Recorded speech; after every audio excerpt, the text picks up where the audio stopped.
Do you guys think we should get a dragon tortoise? Um, Totally got Jerry off guard. Middle of the breeze. sure. I mean, Like, what would it do? I mean, it's clearly different than a dragon turtle. Clearly. yeah. I have a better question. Should we get a dragon turtle as a player race? Ooh, I like that even better. Like a dragonborn, but for a turtle. It's got a little bit better AC and it has a steam breath weapon.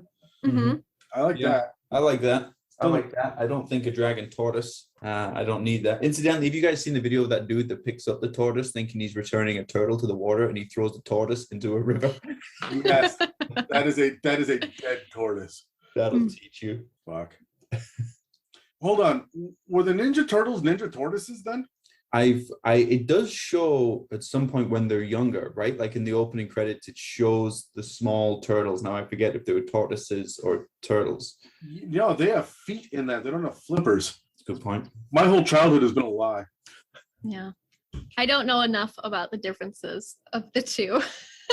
One's on land, one's in the water. That's it. Flippers versus feet. And then, I mean, and they're in a sewer, aren't they? What? Does that count as being in water? On the Ninja Turtle? Yeah, they are. But I mean, they're not turtles are not supposed to be there. But yeah. I mean, there's not many tortoises in a sewer either. Nah, I don't think that holds up.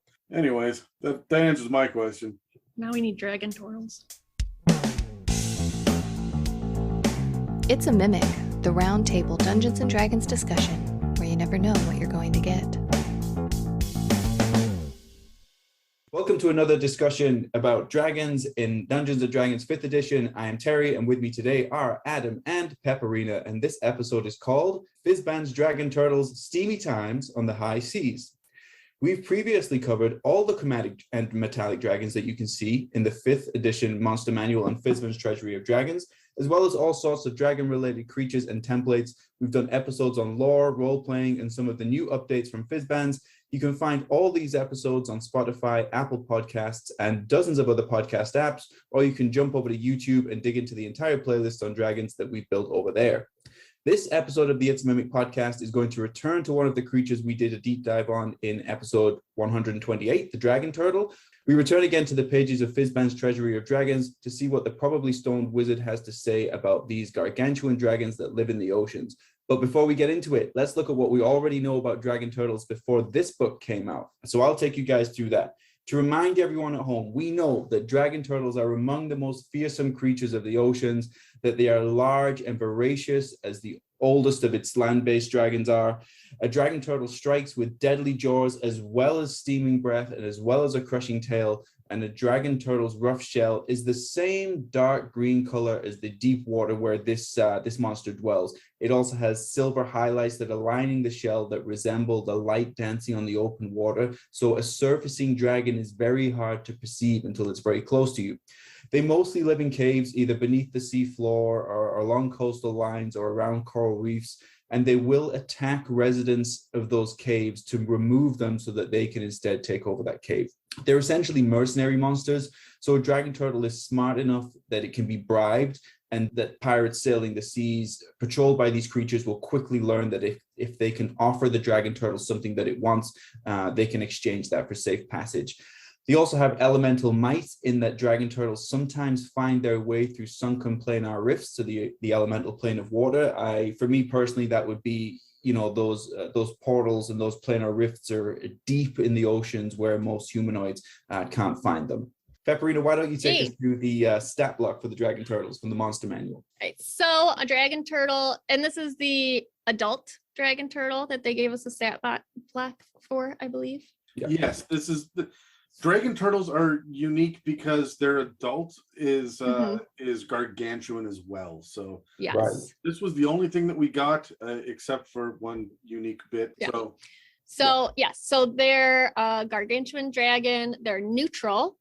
Their AC is 20. They've got a bunch of hit points, about 341 as the average. Their walking speed is 20 feet, swim speed 40 feet. Their highest stat is strength, followed by con. Their lowest are dex and intelligence. They do get saving throws in dex, con, and wisdom. Their damage resistance is fire. They do have dark vision. Their languages are Aquan and Draconic. They do not speak Common. Their CR is 17. I'm sorry, did you say Draconic? I love it. Draconic.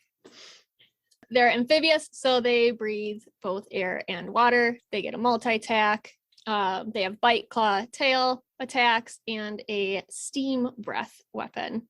And that's more or less your average dragon turtle stat block. The steam breath weapon is formidable though. Like it, what kind of damage does it do? It's heat, right? Like it's fire. Fire, yeah. Okay, so we do get another kind of dragon turtle, although it only kind of half counts. It's very much based on the original stat block from the monster manual, and it's listed in Tales from the Yawning Portal, and it was really the only other option we had for the longest time. And it's called the reduced threat dragon turtle.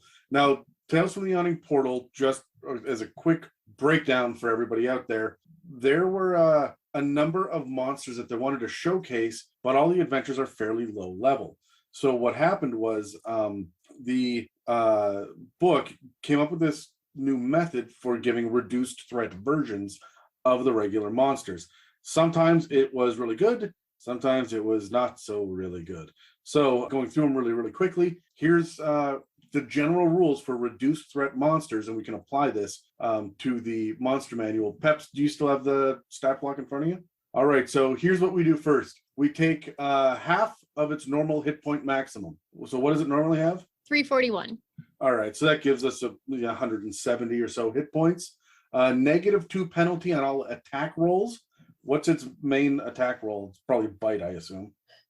It gets 1 bite and 2 claws, and it can make a tail attack instead of the 2 claws. So What does it roll to hit? It gets a plus 13 on all 3 of those. A plus 11, so still super, super accurate. And then with ability checks, it also gets a -2, as well as saving throws and saving throw DCs, which means what's its steam breath weapon?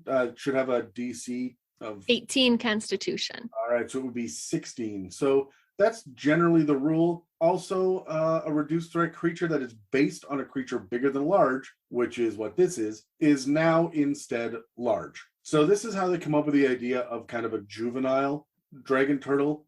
It does say in Tales from the Yawning Portal that you can also make changes to the abilities that they can use, but I don't know. I wouldn't go too much deeper into that because it's kind of been balanced specifically for this. I don't think it's perfect, and I'm glad they gave us an update for different ages of turtles, of dragon turtles. So yeah, that's what the reduced threat gave us. It was useful for a while. I feel like it can be mostly ignored at this point. Yeah, agreed. But let's do our first initiative roll, and then we can answer the question: do we like dragon turtles in their place within the dragon landscape of D&D? I got 1. I got a 7. I got a 17. Well, Peps, you're up.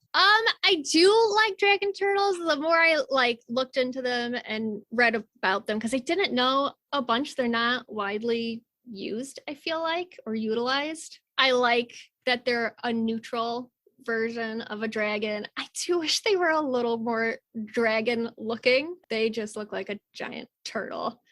Pretty much. Okay. So I don't know. I wish that it had more of a, maybe it's just because I like painting wings so much, and and that's why I enjoy painting dragons so much, that I'm missing something. Do something with these turtle shells. I feel like these turtle shells are beautiful and resemble the water. Surely you can do something there. I could do something there, but I don't know. Just straight looking at it, I don't know. I want it to look a little bit more dragony, but I get it. It's a big turtle. Well, hold on. How's this for you? How about painting it like it's coral? Like it's coral. I could see that. Like it's down in the ocean so much, it should have more coral growing on it than you typically see.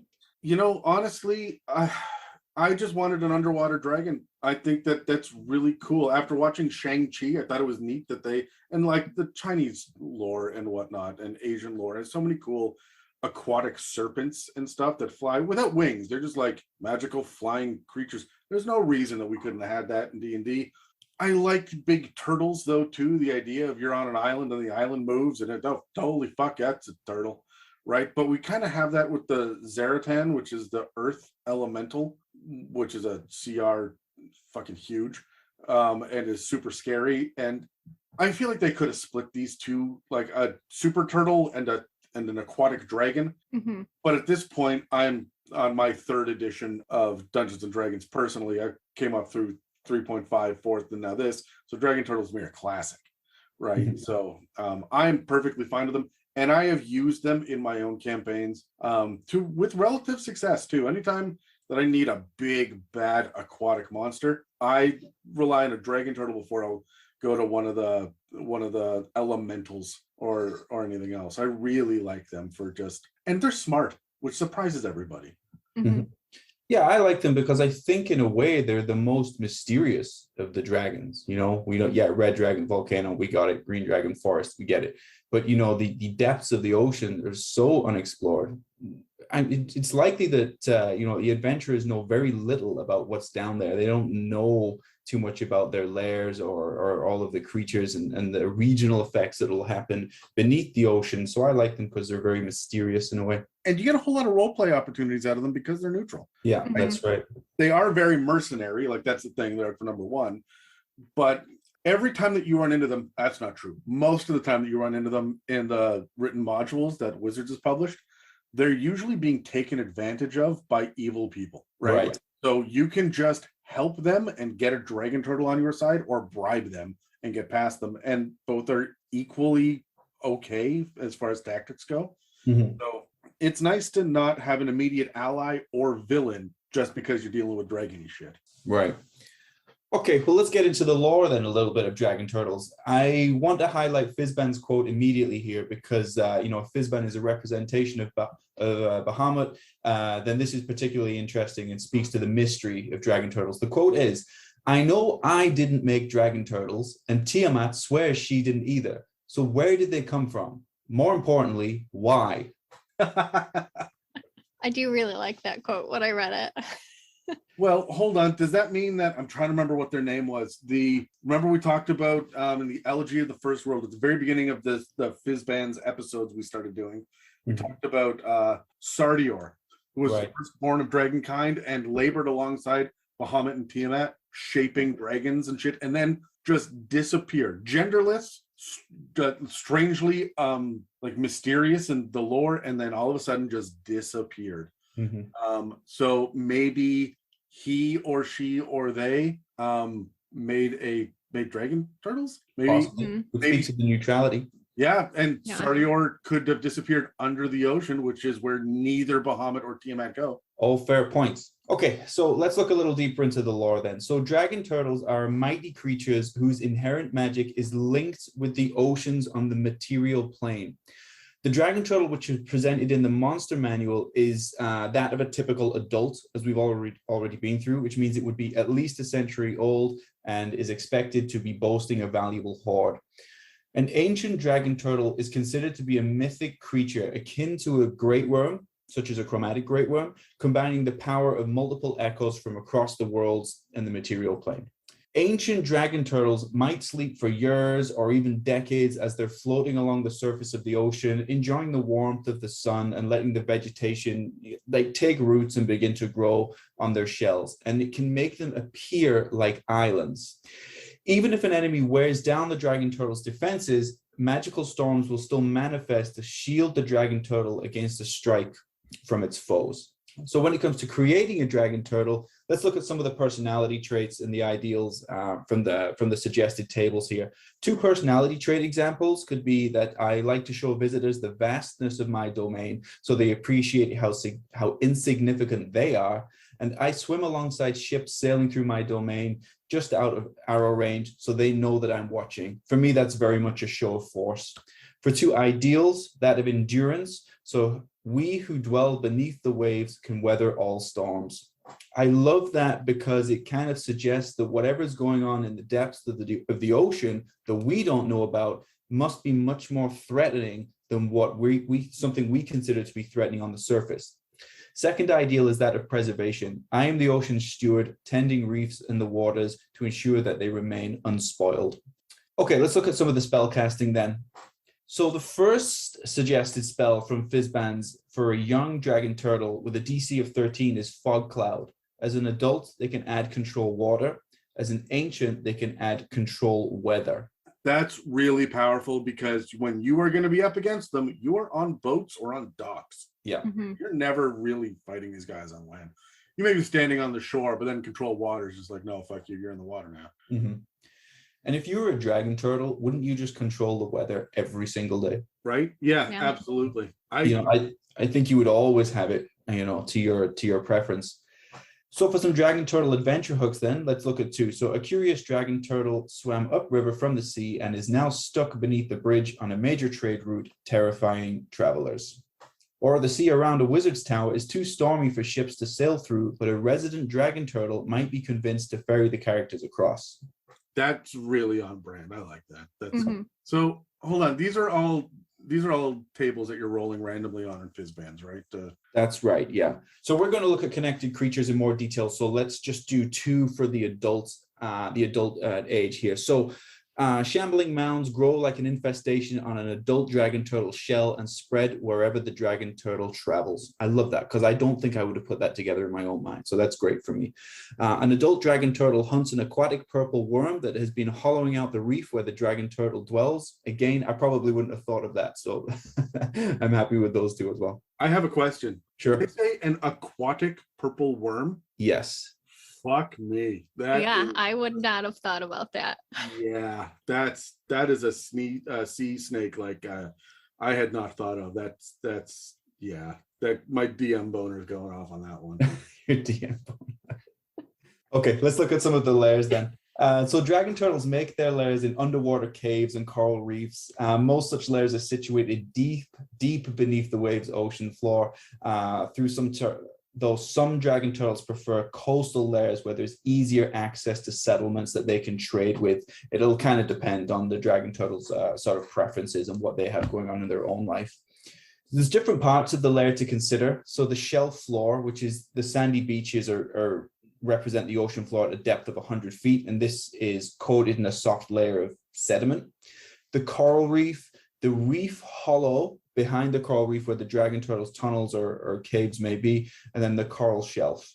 And within these dragon turtle layers, we're going to start to see additional layer actions. So the 3 of those would be the blasting current. This is a strong water current that moves through the dragon turtle's lair. Each creature within 30 feet of the dragon turtle must make a DC 15 strength saving throw or be moved 30 feet in a direction of the dragon turtle's choice. Remember, 30 feet is a movement phase for most of those creatures. On a success, the creature is moved 10 feet instead. So you're still moving. Entangling kelp, strands of spectral kelp sort of reach out and ensnare creatures within a 20-foot radius sphere centered on a point in the lair that the dragon turtle can see. Each creature in that area must succeed on DC 15 strength save throw again, or this time they will be restrained until the end of its next turn. We also have steam eruption. This is a 15-foot cone from a point on the ground that the dragon turtle can see within 120 feet of it. Each creature in that area must be successful on a DC 15 Constitution saving throw, taking 66 fire damage on a save, half as much on a success. Being underwater doesn't grant creatures resistance to this damage, though. It's the idea that you're being scalded by hot steam as opposed to by an open flame. Yeah. Mm-hmm.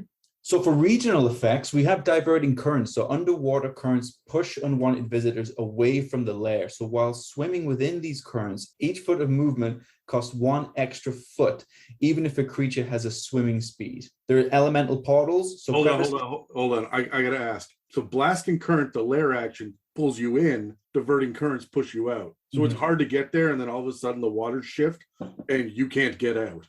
That's diabolical. Especially when it comes to the breathing underwater and the holding your breath and drowning rules. That's fun. I think this cave network for me would just be a boombox for these player characters. I'd just be pulling and pushing them in all kinds of directions against the stone walls.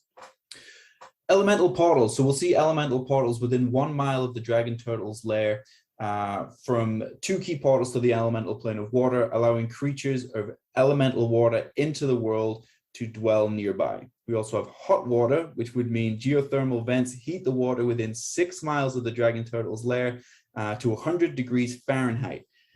But, and what's that to us? 3? That is gonna be, I don't know, warm, 601. like it's hot. It's pretty hot. I think they say double Celsius and add 20. So that might be like 40 degrees. That's pretty hot. Let me see. One. Well, I do know what, like, when you're taking your temperature, an average temperature is 98.6 degrees Fahrenheit here. So Right, not okay. far from what your body temperature should regularly be. Okay. So we're talking just under. I'm getting round up to 38 degrees Celsius. So that's an uncomfortably warm day. Mhm. I wouldn't want to do any sort of like big heavy exercise in that kind of heat. Right. Swimming fucking would be. Yeah. How about some of the treasures then? So, 2 examples of treasures that you would find in a dragon turtle's lair would be a painted egg decorated with glittering jewels, of course, sure, or an elegant candelabra that the dragon turtle thinks is lost, but that is actually wedged into the crack of their shell. Sure. All right. I like that. They just bumped into it and just thought, like, they thought somebody stole it, so now they're hunting people down, but it's just on them. Like when you lose your glasses and they're on your head. Yeah. Okay, so let's roll initiative, and then we'll ask some questions on the lore. 15. Oh, 4. 2. I'll Oh, answer my own questions. Terry, what is your favorite piece of new inspiration about Dragon Turtles? I love the regional effects. In fact, as we've been recording these episodes on dragons, I'm all over these regional effects, especially those that may seem to make the environment more inviting, to player characters. The idea of the hot water and the kind of geothermal vents or pools that you could have, if they're within 6 miles of a Dragon Turtle's lair, you kind of put that at like a little sort of tropical island area, somewhere where the player characters might want to rest, recuperate, enjoy the hot pools, and then things just quickly start to decline from there. I like the regional effects to a degree, but the elemental portals is weak. So it says, it can form 2-way portals to the elemental plane of water, allowing creatures of elemental water into the world to dwell nearby. That would be fucking great if they would give us some goddamn information about the elemental plane of fucking water. You know what we have for that? We have Sahuagin, that swim through the area, Sea Elves, which we don't get stat blocks for, just a player race for, Marrow, and then water elementals, I guess, and that's like sharks. Like we don't sweet fuck all about this in 5th edition, and it's a huge issue. So we will be doing an episode eventually on the elemental planes, and we're gonna have to dig deep into the Google machine to figure out how to run campaigns there, because I like this in theory. I find it weak. My favorite thing in it is for the Dragon Turtle stuff. Do you guys notice we didn't get a map also, by the way? Yeah, I did notice that. Yeah, that's right. That sucks. I kind of wanted a Dragon Turtle map, although I feel like I could use the Black Dragon one that was underwater, or parts of it were, right? Yep, parts of it were, yeah. I can use inspiration from that, but look, the art objects for Dragon Turtle can be whatever you fucking come up with. If it was on a boat and a boat sank, it now has A, a boat, and B, what was on the boat. So like I feel like the art objects is all well and good, but it could be just total random shit. Go grab something off of any one of the other dragon art objects tables, or out of any of the magic item tables, and you'd be just fine here. I like what they give us, and they talk about the prized possessions are treasures from the surface realm and stuff like that. But I mean, yeah, of course it is. It's not all just pearls and coral. Yeah. So it's like the Little Mermaid and her like den of treasures. Yeah, although I'm sure that the Dragon Turtle has a high enough intelligence to be able to name that shit properly. Pepperina, what were your I am favorite? now playing my Dragon Turtles like the Little Mermaid. Actually, hold on. Now that I've said that, I've just noticed that one of the options is a pipe organ that the Dragon Turtle refers to as Bubbles, which works underwater. Oh, yeah, it's the Little Mermaid. It's the Little Mermaid. And now it sings. I think they did very well just keeping it very sea themed in the coral and its spells. Like, this is a pirate adventure. If you're playing a pirate adventure, this is one of your go-to NPCs, because they can very much be NPCs that your players can communicate with and hire. that could turn on them in the end and become a combat. Did you guys like the spells? I'll go first, I guess. Yes, I did, because it's all about manipulating environment and making players feel miserable and just exhausting them before they even get to the battle or even see the dragon turtle. So yes, I love the spells. Fog Cloud is one of my favorites. As a DM, if I have access to Fog Cloud, the players know they're in for shit when suddenly it gets foggy and there's no reason why. Yeah. Mm-hmm. And when you do that on a ship, that's so much scarier, right? Especially because the dragon turtle is going to come from below. So it gets really foggy. Everybody's doing perception checks. And no matter how good their perception check is, they're looking out, they're not looking down. And suddenly the entire ship rocks. And you're like, well, fuck, now what? Yeah. Especially, do you guys think dragon turtles roar? I think they're vocal, and because they're vocal and gargantuan, it's going to come across as a roar. I just love the idea of hearing a big scary roar from the fog, not being able to know what direction it came from. Mm-hmm. Yeah. Yeah, I think the spells really fit. I might, for like a Wyrmling, give it like shape water, something not quite control water, but a little bit just a cantrip, and they can make the water turn colors or turn into shapes, something like that to give it a little bit more flavor. But it definitely fits. Control weather is ancient, can be really fun for it, and all of a sudden there's a storm and you don't know why, and the fog rolls in, and the water starts moving and parting. Would you give it summon elemental just to get the water elementals in? Like an ancient, I'm thinking. Yeah. Yeah. 100%. How do you feel about the layer details and the regional effects? For me, I like the idea of the vastness with the depth that was mentioned in the lore there. The idea that the layer may just be a huge open expanse of water. Perhaps you have to go through a cave or a network of tunnels or whatever to get to it, but this huge, vast, unexplored area where maybe you can't even see from end to end, the kind of like I'm Finding Nemo, like the drop off, you know, then it kind of goes up. Like that would be the layer. It's just that nobody's ever visited that before. That would make you feel very vulnerable and exposed, and give that kind of feeling of hopelessness as well. And you know, I love those things. I like like I said before, I find it annoying about the portal option, but there are other good options here as well, right? I just wish that we got more, because we didn't get anything about layers for dragon turtles up until this point. So I wanted a map. I want there to be 5 options instead of 2 or 3, right? Like other dragons get. I always feel like the dragon turtle gets a short end of the stick on this. They're like, it's dragon enough, right? But they don't get the proper thought given to them. But again, the more layer actions and regional effects that you do with their environment, which of course is water, the more you're going to fuck up your party. So I'd be really cautious about it. What they have is powerful enough. I would just love to see more options. Yeah. Yeah, I do. I like their layers being like in this coral, like beautiful area, and your players just sort of like, if you were down swimming in the ocean and you came across this beautiful coral filled area, which always have a bunch of, you know, different fish, and it's like its own community, an ecosystem, really. You're going to be looking at that stuff and not necessarily thinking, oh, there's a huge dragon turtle down here I need to be looking for. So It's going to distract your players before they even realize where they're at, I think. And I think you can really use that to your advantage as a DM. Yeah, agreed. Absolutely. Adam, why don't we move on? Why don't you take us through the Wyrmlings? Okay, well, the Wyrmling it's pretty much on par with what we expect from other Wyrmlings, except that we get a table for the D6 for connected creatures. They give us a couple of neat ones here.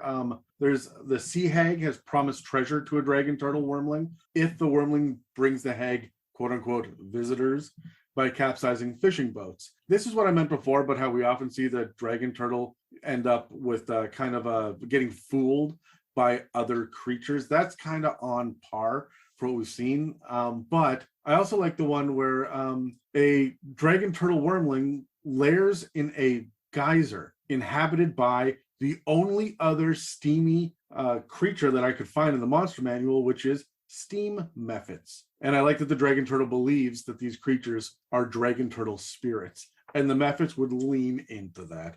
I love Mephits because they're just a piece of shit. They're just a pain in the ass to deal with. They're elemental goblins at their most base, annoying. So I would really lean into the relationship between them. Again, another one where we see it getting fooled and abused, like it's not in control of its own destiny a lot of the time in 5th edition. We get a dragon turtle Wyrmling, so that's a bit of a mouthful, is blamed for attacks on sea traffic being made by a plesiosaur. Well, the dragon turtle Wyrmling has intelligence and language, so like no, just no. So unfortunately, the language that it does get is draconic, and that's all, which brings me into the stat block. So I'm going to jump over into that for a minute. Remember, all of the other Wyrmlings that we've seen so far were medium creatures. Dragon turtle Wyrmling is large, which means you can assume that their eggs are the size of freaking carriages, right? Like, I always got to bring it back to the eggs. I love dragon eggs, and this, and I've played with dragon turtle eggs in the past, but I think I undersized them by a damn sight. So I love the idea of a large Wyrmling, and that's going to catch your players off guard, especially underwater. They're typically neutral, it says. Remember, typically is what they add in there now to get away from the idea that all members of a single race have a single outlook in life. It's the new PC D&D. But yeah, I'm comfortable with it. It gives you a little bit of flexibility if your dragon turtle has a history. They might have a different moral or alignment standpoint to come from. So their AC is 18. Of course, it's high even at Wyrmling. They have a shell. That's their whole shtick. They've got 90 hit points. Again, their speed is 20 feet on land and 30-foot swim speed. So they're as fast swimming as most of the party is walking. When it comes to their numerical stats, the two big things that are going to stick out to you are strength, which gets a +3, and con is a +2. Everything else is zeros across the board, except for intelligence, which is -1. And I guess that's because they're not going to school. I mean, they're young. We don't really get a whole lot about their lifespan, but I'm going to go out on a limb here and say it's a turtle, make it long. So when it comes to saving throws, we get Dex, Con, and Wisdom all get a boost. They have a damage resistance to fire, but no immunities. They have dark vision to 120 feet, which helps underwater. And this also really leans on the idea that they were magically created. Remember, dark vision is not a natural thing that natural beasts get. Cats do not get dark vision because they were not created by magic end of the weave. Their passive perception is 10 because, you know, their wisdom got a +0. And like I said before, they speak Draconic. You're going to run into these guys at about level 4. And their proficiency bonus is a +2, which helps if you're trying to reverse engineer its actions. Before I jump into the actions, the only trait it has is that it can breathe air and water. It is amphibious, which of course it can. I don't think I need to say anything else about that. For the bite, it's a +5 to hit. They have a 10-foot reach on the bite, which I think is awesome because when you look at turtles and tortoises and videos online and stuff, their head like darts forward and like snaps at you. So the 10-foot reach, even on a large creature, is fun. You also get to do 1d12 +3 piercing damage. So these guys clearly have a beak. And that's why we're not getting like slashing or piercing teeth. We're getting their proper bite. I always think I used to have a puffer fish. Those things have like super deadly beaks. This puffer fish was the size of my like pinky nail. It was so small, and it destroyed every other bigger fish in the aquarium. Killed my entire aquarium off in about 2 weeks, just because it had like this sharp beak on the front of it. That's so, I don't know. I'm glad we get to see that with Dragon Turtle. And then of course we get the Steam Breath. Even as a Wyrmling, we get Steam Breath. Recharges on a 5 or a 6, which means it's going to be using this about a third of the time. You can expect to get maybe 2 or 3 of these off in a combat.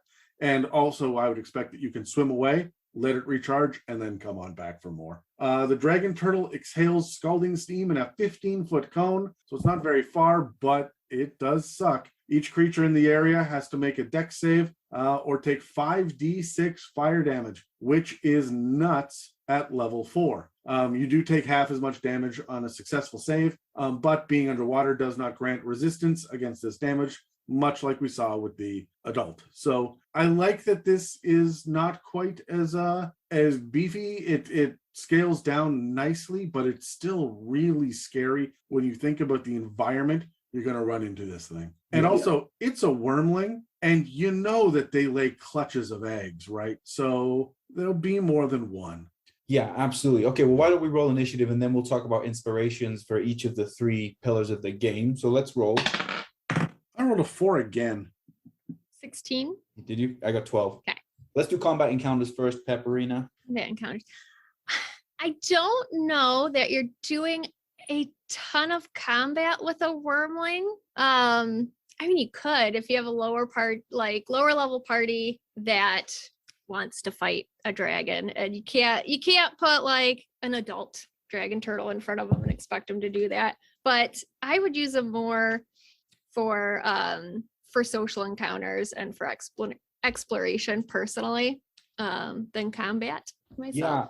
Yeah, I think for me, I would lean into the clutches of eggs element of it and put it so that the combat encounter is kind of unavoidable but not really deliberate. Like perhaps the dragon turtle laid a clutch of dragon turtle eggs on the beach or close to a town, and they're doing the run down the beach, and kind of just causing havoc, or people are getting in the way of it, and so you have to come in and kind of deal with that situation.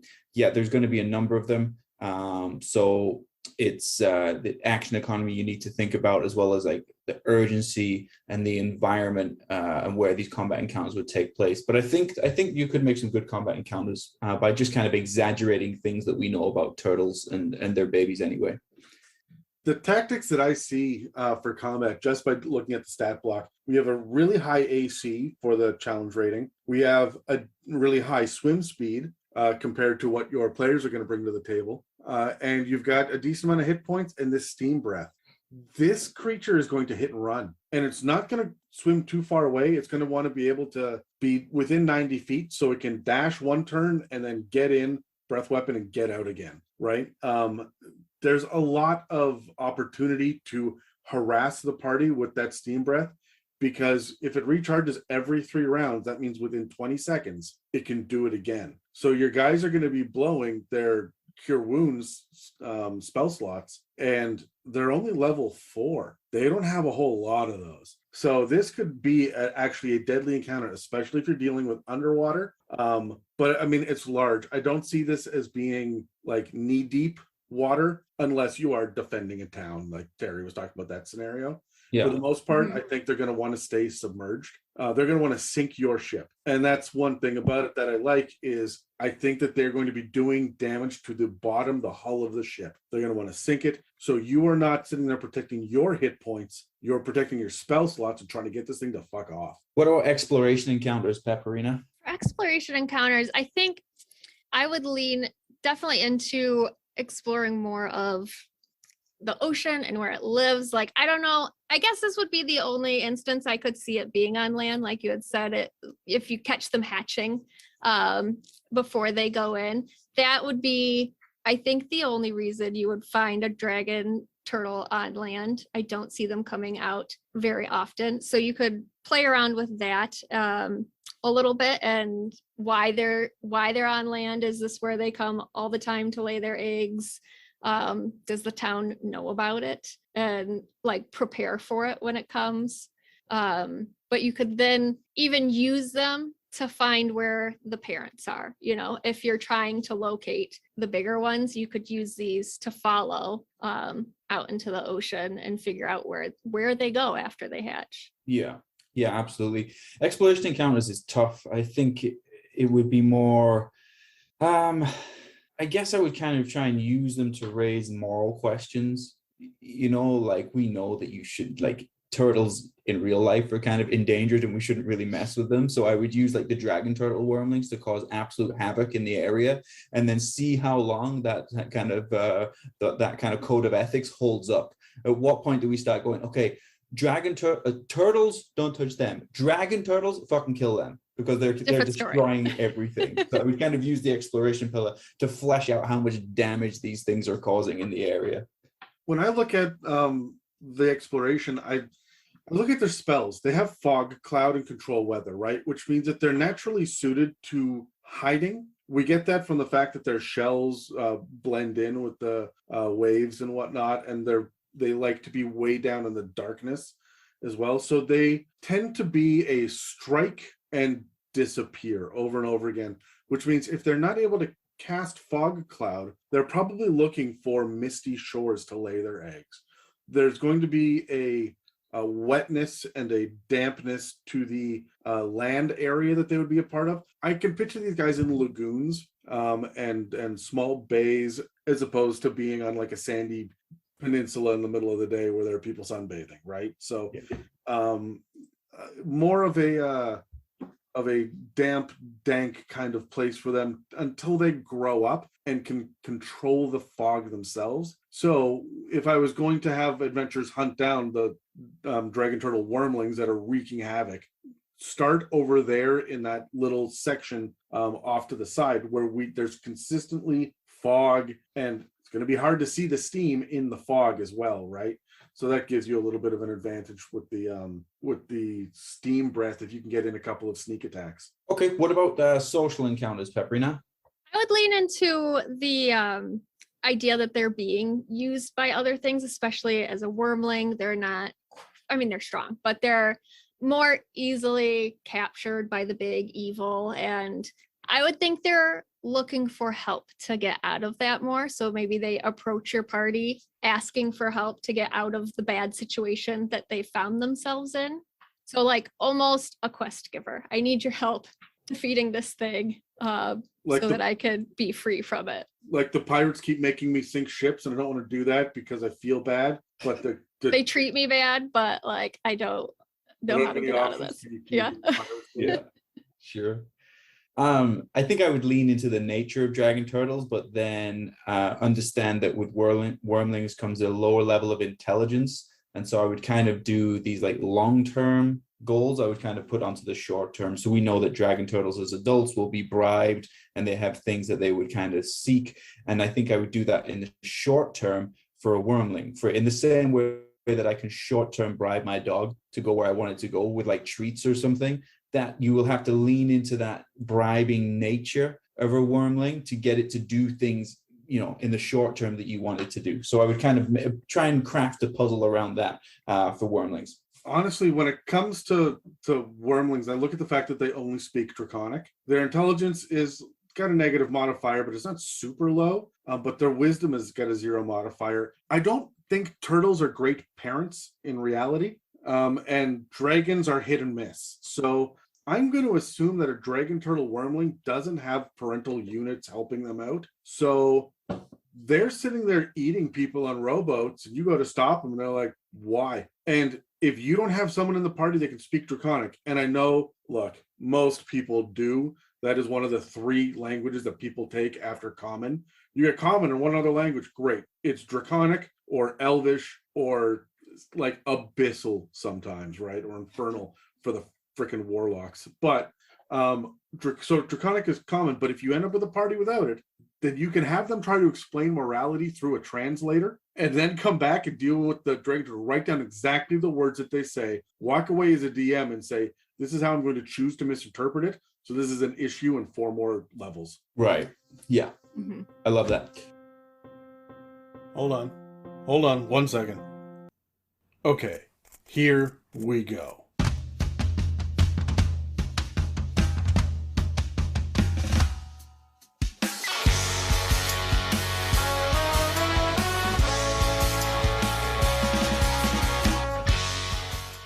What you're listening to is the Brass Beast itself, the funk/jazz/hip-hop group straight out of Ontario called My Son the Hurricane. They're a multi-horn, multi-drummer, multi-singer, 12-piece brass dance crew that have toured across North America and Europe, and they've got 2 albums and a brand new single called Mississippi 88. They listen to It's a Mimic, and It's a Mimic listens to them. And I thought it was about time we let you know about Craig, one of the incredibly talented trombone players in My Son the Hurricane, and his high-energy, high-talent band that's touring across Western Canada in the first half of August this year. Craig, buddy, I don't know if you know this, but I played the trombone for a couple of years back when I had lungs, and I respect the shit out of what you guys do, because I know for a fact that I can't do it. So if you're a fan of dancing, good music, and a massive troupe of fierce and passionate bards, then check them out.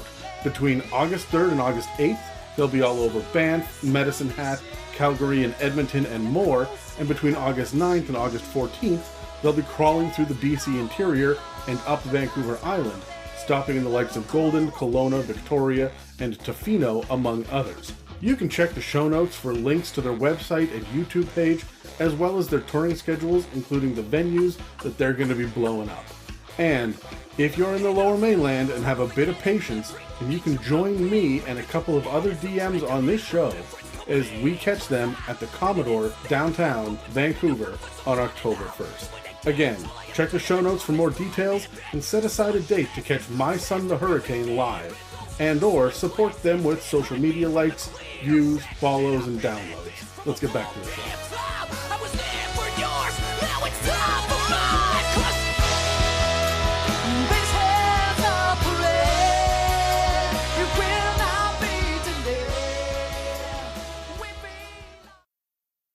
Okay, Pepperina, why don't you take us through the young dragon turtle? Okay, so the one creature connection for the young dragon turtle that really stuck out to me, and I'm sure you guys can figure out why. Clan of gnomes pay a young dragon turtle to serve as a mobile refueling platform for their fleet of steamboats. I just fucking hate that. Okay. I love it so much. It tracks. I don't like it. Because like it's a win-win for everybody. The dragon turtle just has to breathe and it gets treasure, and the gnomes have a unending source of fuel for their boats, and gnomes are gonna have crazy steamboats and stuff because they're gonna tinker and Because fucking gnomes. make ridiculous boats. I don't like seeing gnomes prosper. So I got to bring them up when Dan's not here. Okay, getting into their stats, they are a huge dragon now. They are, again, typically neutral, and their CR goes up to a 10. Their languages, they get Aquan now and Draconic. Their AC goes up 1 to a 19 from Wyrmling, and their hit points about double with a 178. Their walking speed stays the same, but their swim speed does go up to 40. Which makes it much easier for them to catch up with you in the water or get away. Their strength and con get a significant bump, adding 4 points to each. Dex stays the same, and everything else goes up by 2. They have saving throws in Dex, Con, and Wisdom.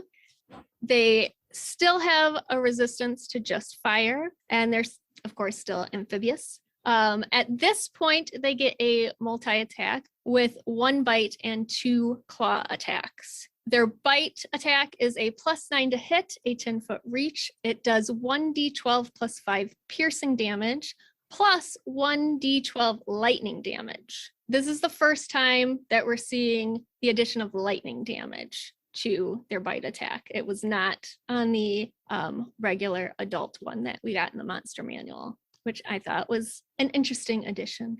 The claw attack is +9 to hit, a 5-foot reach, 1d8 plus 5 slashing damage. And then they have their steam breath still, which goes up to a 30-foot cone.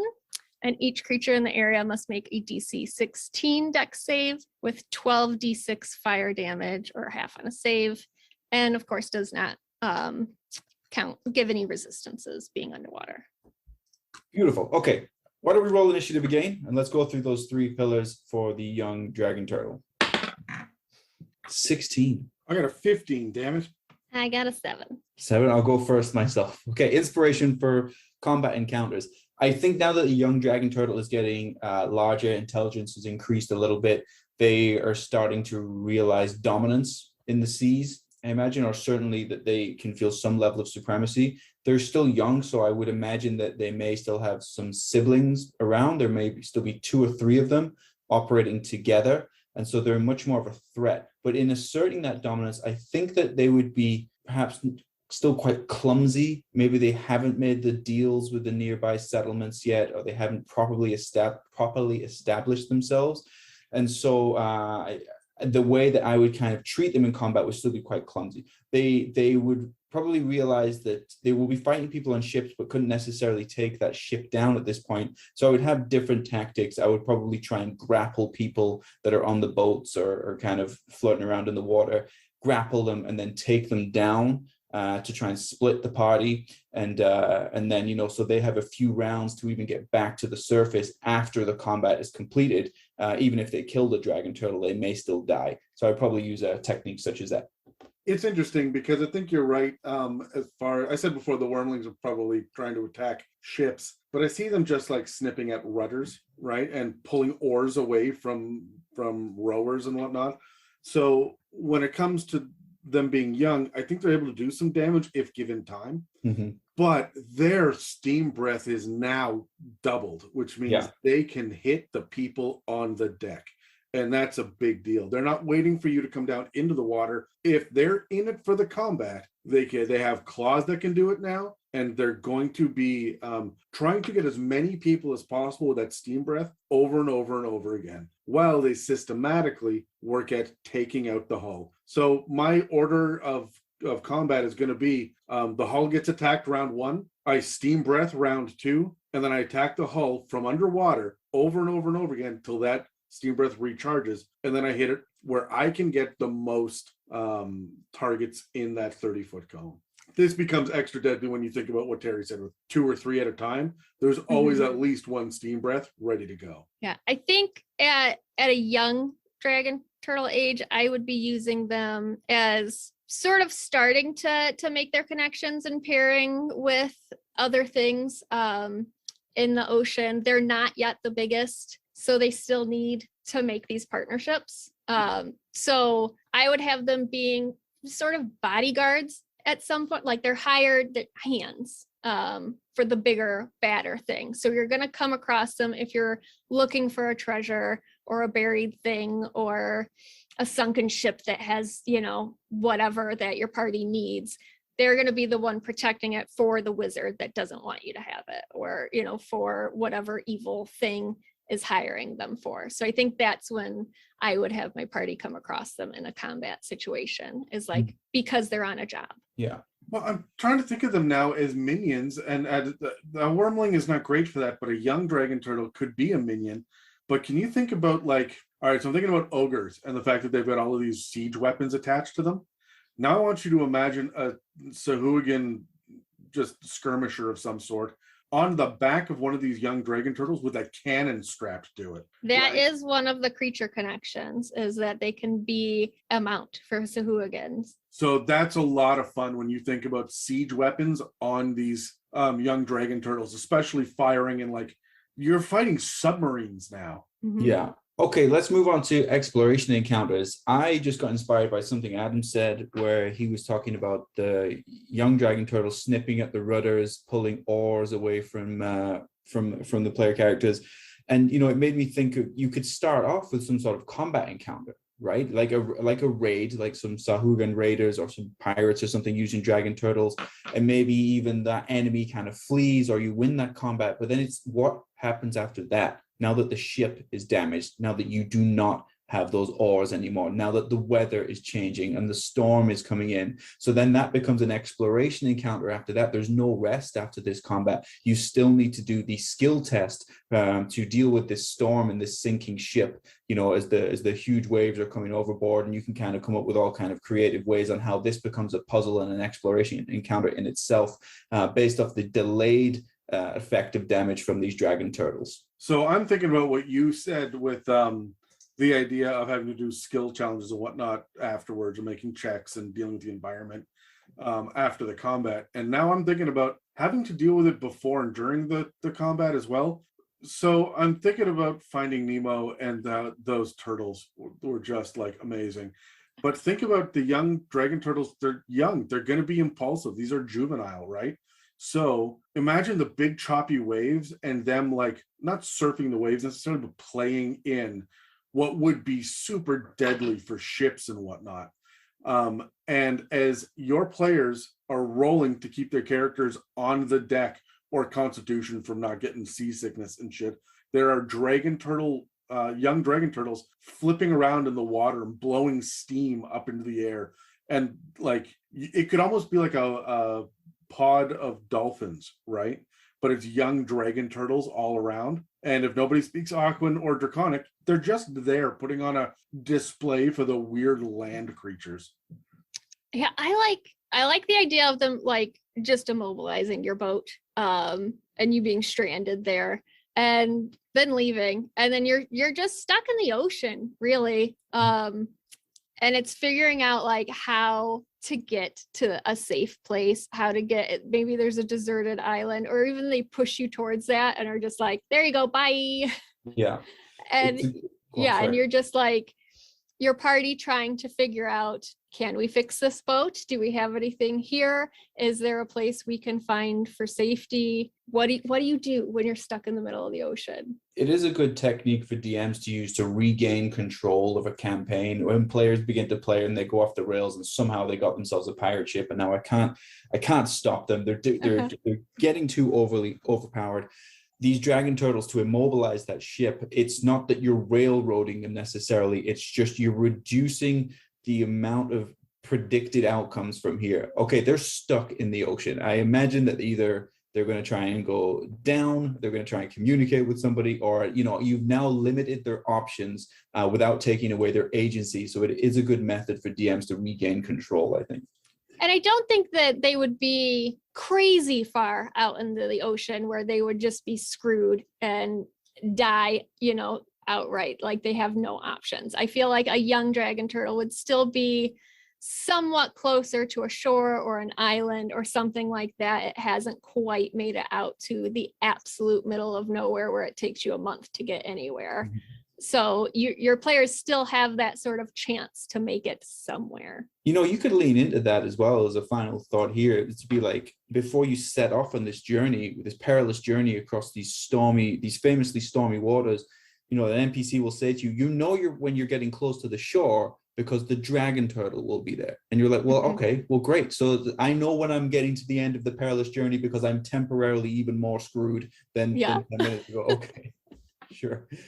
Okay, myself for social encounters, I think at this point, the young dragon turtles have decided a little bit more what they want. They're thinking a little bit further ahead, but they may not have created or cemented those loyalties yet, or their loyalties may still be able to be easily swayed. And so I think this is kind of introductory social encounters at this point, where you can get a real quick handle on how dragon turtles think, what they want. You learn not to screw them over if you've made a deal, because it'll come back and hurt you. And so I think it'll make for more of like training encounters for me for dealing with a larger dragon turtle later on. I'm gonna hold my action, let Peps talk first. I got an idea. Sure. Yeah, I mean, as a young dragon turtle, there's sort of like that teenage wishy-washy back and forth. Like they're gonna, do what sounds good to them, which leans into their neutral nature. So I think you have a good chance to socialize with a young dragon turtle. I think more than any of them. I think this is the chance when you get to get them on your side and give them something that makes them happy, and then you're best friends. This is where they're looking for people to team up with, and more into that well, what can you do for me sort of thing. So if your party can do something for them, this is the stage to get that. All right, sorry, I'm having a blast with this because you guys were talking. I had an idea about a social encounter that's less about dragon, or that's less with dragon turtles, more about them. 1,100 elves went into the water. Vessel went down in 12 minutes. Didn't see that first dragon turtle for about a half hour. Young. You know how you know that in the water, Chief? You can tell by looking at the size of the shell. What we didn't know was that our mission was so secret, no distress signal had been sent. They didn't even list us as overdue for a week. Very first light, Chief, dragon turtles come cruising by. So we formed ourselves into tight groups. It was sort of like you see in the calendars. The infantry squares in the old calendars, like at the Battle of Waterdeep. And the idea was a dragon turtle come to the nearest man. That man, he starts pounding and hollering. And sometimes that dragon turtle, he go away. but sometimes he wouldn't go away. Sometimes that dragon turtle looks right at you, right into your eyes. And the thing about a dragon turtle is he's got lifeless eyes, black eyes, like a doll's eyes. I fucking love Jaws, and I'm just like leaning into the monologue, and it's so awesome. And like it goes, I'm not even halfway through it. I'm not going to keep going.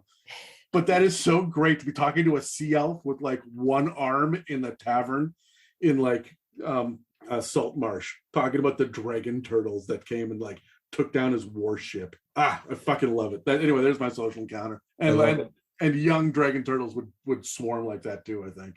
I love it. It reminds me of actually two Wayne's World characters. The first one is one that Ed O'Neill plays, the guy who owns the diner. Yeah. He kind of tells a story that sounds like that. And the second one is Del Preston. Is it Del Preston his name is? Where he tells the story about like Ozzy Osbourne and Jeff Beck and having to beat a man to death with his own shoes and stuff. And it just gets worse and worse, this story. Like you don't even know at what point it's not unbelievable, but he seems to be so taken by it. I think if you can come up with a scripted story like that to tell players to kind of telegraph the idea of dragon turtles, it would be incredible. Also, I just desperately want to do my best Robert Shaw impression now in the middle of the anyway.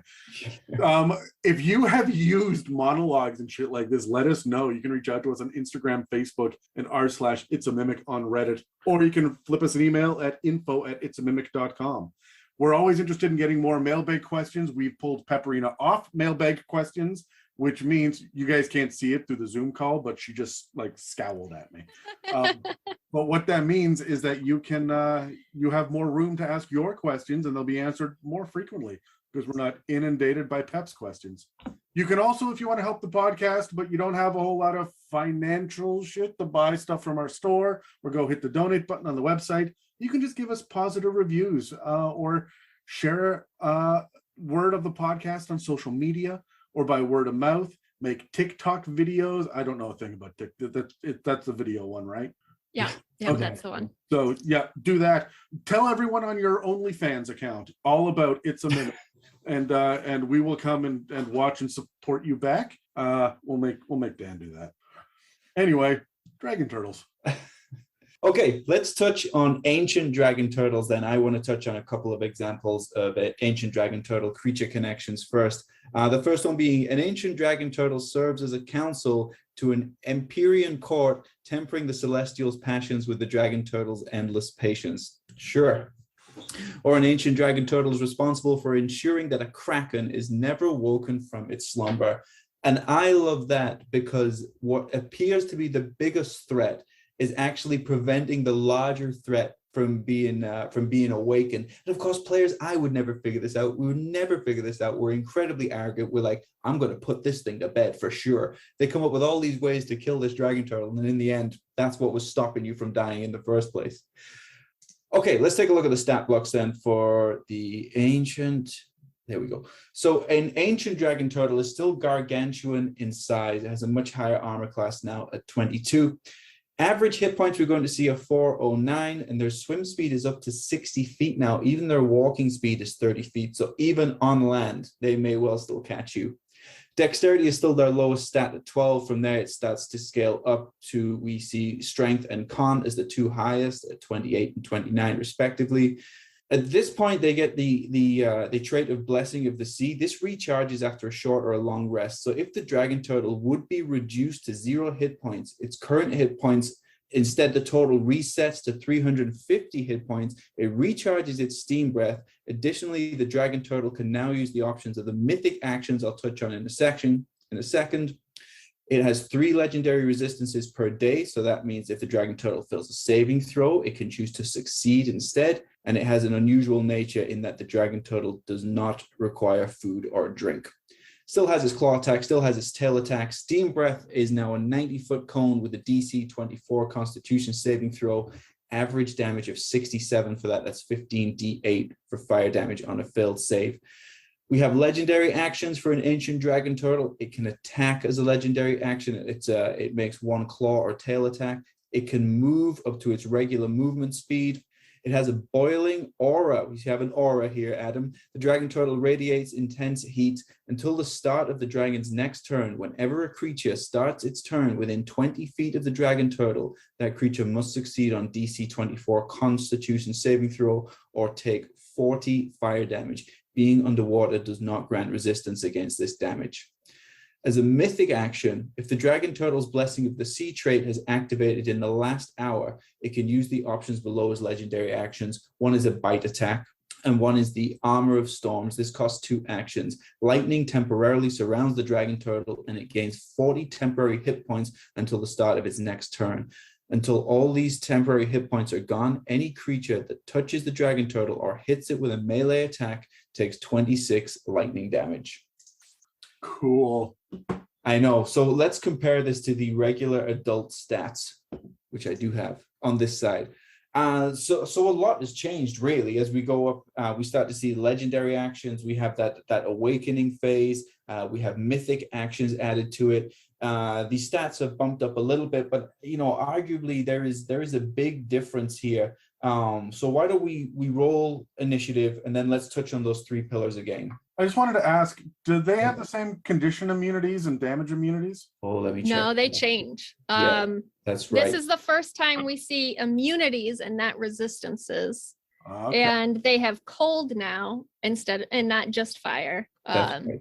Which I think they should get cold at a younger age. Like Tritons get cold resistance because they live in the depths of the ocean. Right. Why don't these? Look, Wizards of the Coast does not understand underwater at all. Yeah. Look, I've ranted about this on like 10 other episodes. So, fuck, you're right. Do what makes sense. If you're going deep underwater, do what makes sense. And check out our Aquatic Adventures episode where I lose my shit at this for an hour and a half. Yeah, absolutely. Okay, let's roll initiative, then we'll hit the 3 pillars. Oh, I got an 18. 16. 7. Okay, just sorry. One more quick question. Did the regular adult one get charmed, frightened, and poisoned? No, they did not. Okay, cool. So As the condition immunities. Yeah, that's new too. all right. So clearly, this is actually a great worm level, right? Mhm. When you are looking at the size of this fucking thing in the art, this thing is bigger than islands, right? It is taking out not a ship, but fleets of ships at a time. So I think that you don't get into combat with this thing. You get to combat on this thing, right? Like it's just going to rise up above you and suddenly there are 5 beached warships on its shell. And it's just going to start going lightning, lightning, lightning, right? If it's already triggered the blessing of the sea. I fucking love this so much. 90-foot cone. We're getting these big epic breath weapons, but I mean, we know that for regular dragons are hitting from above. It's so much cooler to hit from below, I think. My unique combat tactic for this would be that is powerful enough to lift an average ship off the surface of the water. Yeah.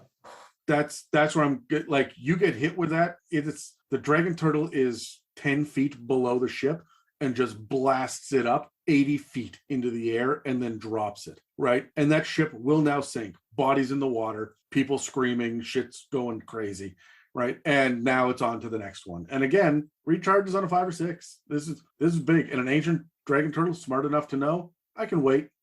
I can outrun these ships. I can wait. Yeah, you got me thinking there when you said you go to battle on this thing. And I would lean into the true neutrality of an ancient dragon turtle here, in that this could be something that you could use to help you fight another dragon. Let's say like a bronze dragon, like a coastal dweller, like a bronze dragon. But you may be essentially riding this dragon turtle island because you can use things like Armor of Storms and the steam breath and stuff to your advantage, where the dragon turtle may attack the other dragon, but you are also a threat. It is truly neutral. So when you're in this environment of riding this massive dragon turtle, you have that additional puzzle of overcoming the Armor of Storms and whatever ships and buildings are stuck on this thing. And it's essentially that you're trying to use this dragon turtle as an environment to combat another dragon. So I just think it makes for a huge epic battle with lots to think about. And I think that would be awesome combat encounter.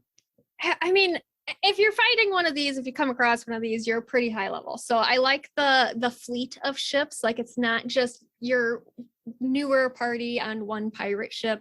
Like they have gathered an army and maybe they're going off to an actual war and they come across this thing on the way and it just starts taking out ships all around you that like you kind of need those ships for the purpose you're actually on. But it starts taking them out. And I like Adam said, it comes up and it lifts your ship, but instead of throwing it off, like your ship could just get stuck between some of the spikes of its shell. And then your party is just stuck on the back of this. And do you jump out of the ship? Do you stay on it? It's like damned if you do, damned if you don't. If it goes under and it takes you with it, are you better off staying on it or jumping off, and then it makes the boiling aura and then the water around you is boiling all of a sudden and you need to figure that out? It's just, there's so many things working against. To think about. Yeah. Working against your party. Yeah, not for newer DMs because there's a lot to think about, but certainly fun to play. What about exploration encounters, Adam? One of the things we haven't discussed really yet is, and the thing that I've done in the past for players is dragon, turtle, shell, armor, and shields. I think that you could, exploration should be, look, we could talk about harvesting dragon parts, and we have, and like eating the heart of a dragon is something, drinking its blood gives you different bonuses. Like the breath weapon organ should be able to give you certain blessings if you were to use it in a certain way, spellcasting focus, foci, or however you want to do it. But with a dragon turtle, you get the shell, and that's a unique thing. So when you're harvesting, medicine checks or nature checks or survival checks, however you want to do it, getting the ability to have damage immunities to cold or fire, an ancient dragon turtle shell has got to be worth so much. So when you kill it and it sinks to the bottom of the ocean, go loot that and take your Vorpal sword, because you got to really start hacking away at this and you'll be rich. You'll certainly be able to handle whatever a Baylor throws at you because you are now immune to fire. This could be the thing that you do as a way to gear up before the big bad at the end of your entire campaign. Yeah, I feel like I want to live on this thing, or at least have it as like a base of operations. I like the idea of when they're asleep for years at a time or decades at a time. And for whatever reason, the players, either they want to kind of live on this thing and maybe take advantage of some of the vegetation that's growing on there, or the shipwrecks or whatever.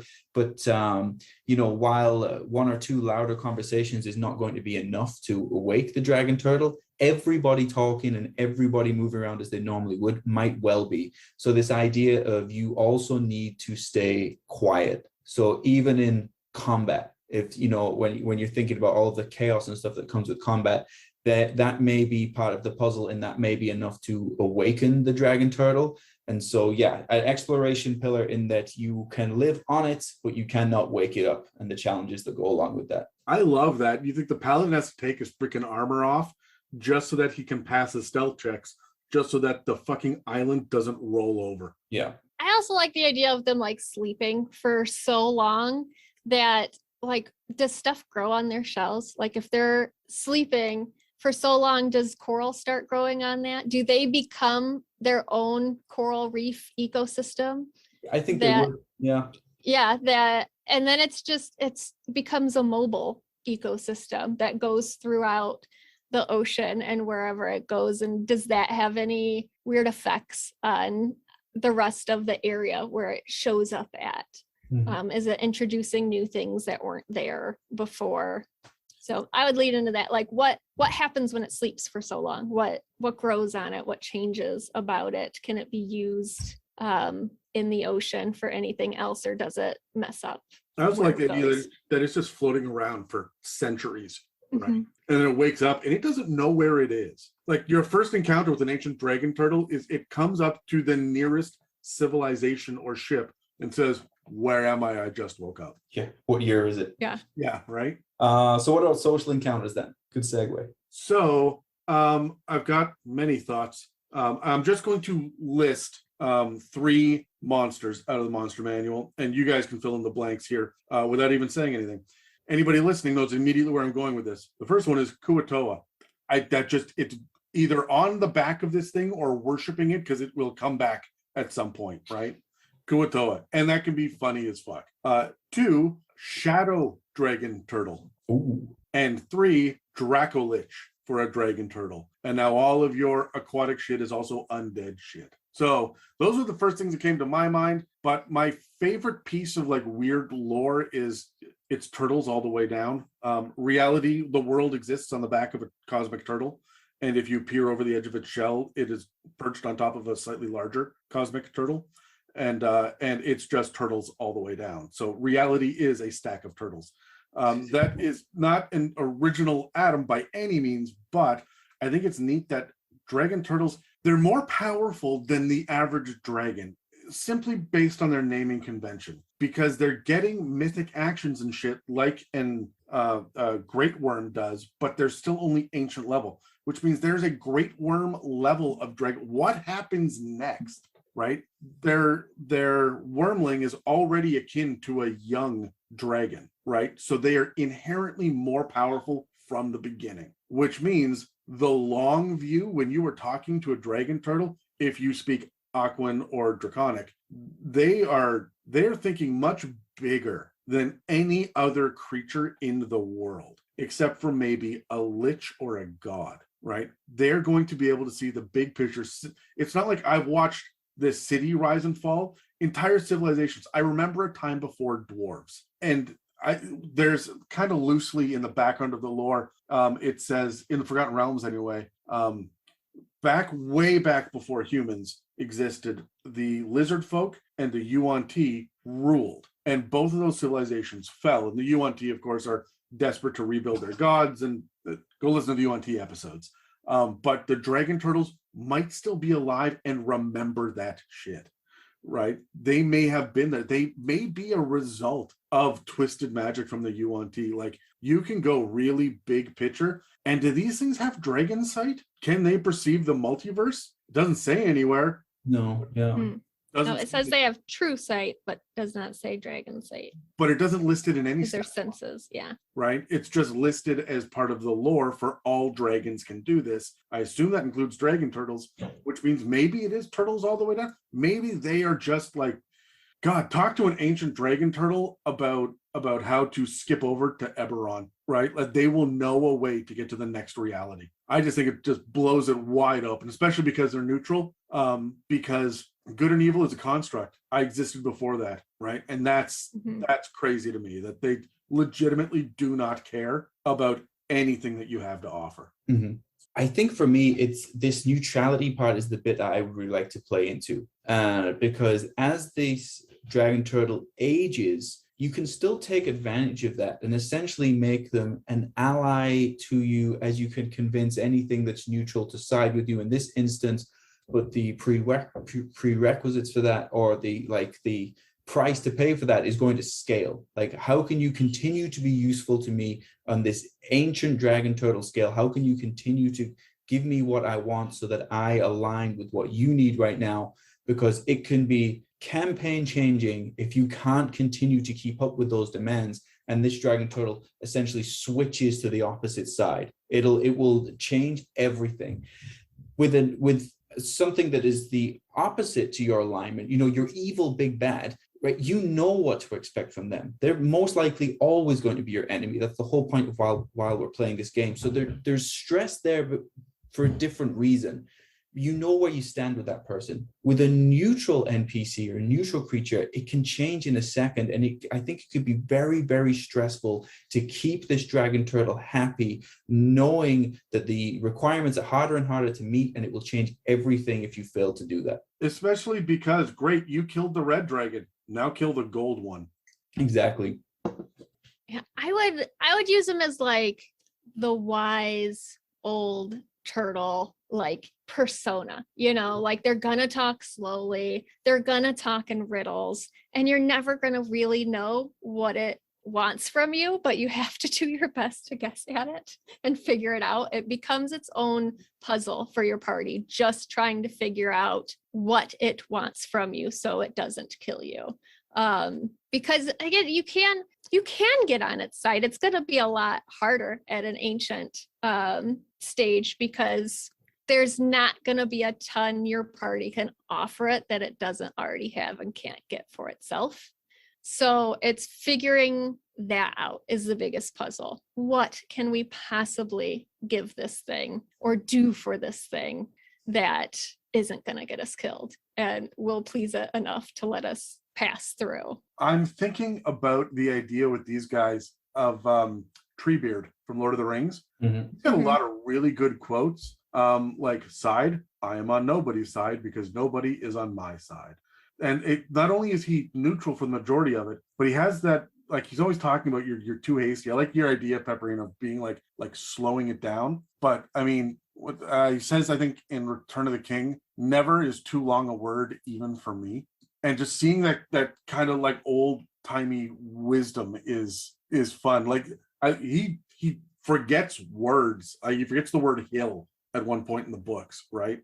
So because he just hasn't used it in so long. I don't know. I think that's, I'm trying to remember what the exact quote is about we don't say anything. There's nothing worth saying unless it takes a long time to say, right? And I butchered that, but there is definitely a quote about that. So Yeah, you're right.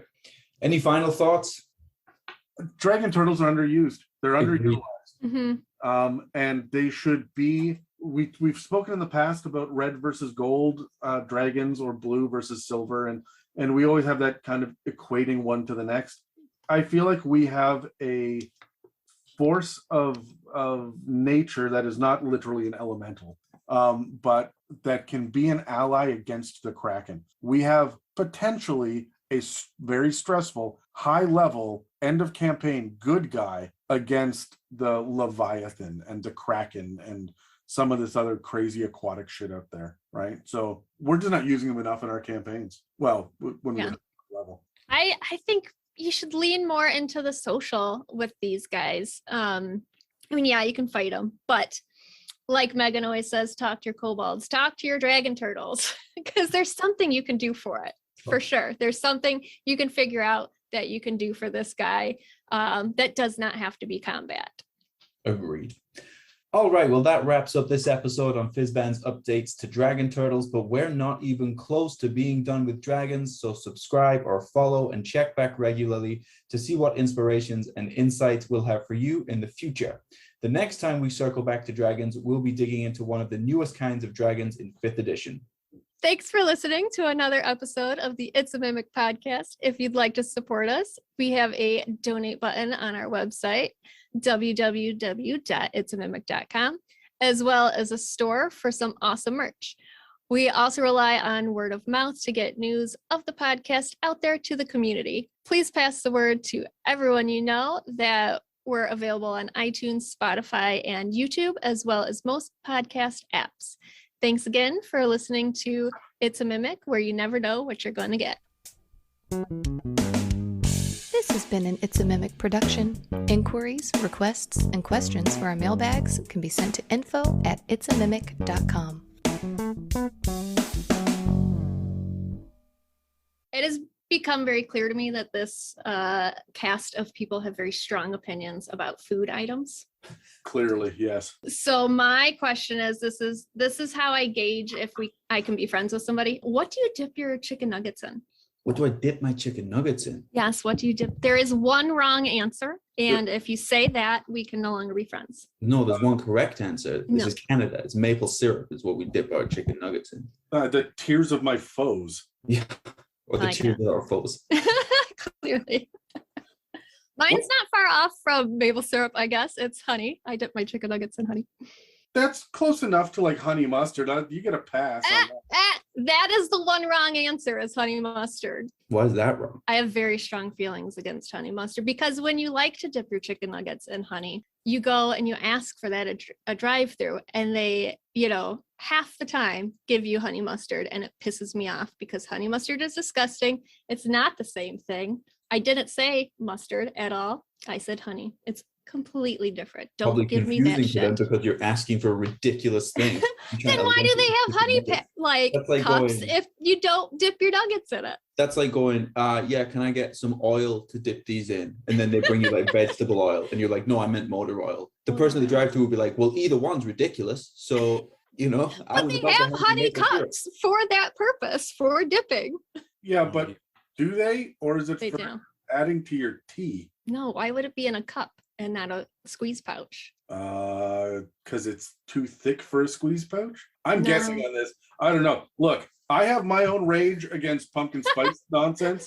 You got your rage against the freaking honey mustard cups. Yeah. And Terry has his rage for anyone that says Worcestershire. Yeah. Or ever-changing nut milks bothers the shit out of me. It Fucking bothers the nuts. shit out of me. Your milk is I just don't use that sauce I'm not going to say the name of, so that I don't have to say the name of it ever. I just don't. Nope. I just exclude it from my diet, so I don't have to use it. break it down to 2 parts. Make this sound. Worcestershire. Worcester. Worcester, sure. Worcestershire. Worcestershire. That's it. Sure. Sure. Exactly. Okay. Shire. Did you have a question at the end of this episode too, Peps? I do. It is also food related. All right. Are you hungry today? Is that what this is? I'm hungry. I've had half a bagel and it's 5 o'clock, so I'm hungry. I'm basically running on coffee and Adderall at this point in my Well, day. Hey, you know what? That's the breakfast of champions right there. So my question, you guys in Canada have some chips that we cannot get here, or it's very hard to find in America. Those are crisps, So Harry, crisps. do Oh, you okay. prefer ketchup chips or all dressed chips? If you had to pick one. Hands down, all dressed chips. It's the only thing that I truly 100% support being dressed. All the way, not just half dressed. No. I would say all dressed chips as well. I would never voluntarily buy ketchup chips. Ketchup chips in Canada tend to be for 12-year-olds' birthday parties and like the end of the year baseball game. And, we're going to have a barbecue at Coach's house, right? And so there's just a big bowl of plain chips, a big bowl of barbecue, and a big bowl of ketchup, right? And that's sitting over there on the side table. Most people, they're vinegary, right? Like a lot of them are, and it's, I don't know, not for me. I like the all dressed. I remember when ketchup chips came to the UK. It was a long time ago now, but it was like a new thing. And like when I came to Canada, everyone was like, no, we've had ketchup chips forever. But it was like they had been passed on to the UK a few years ago.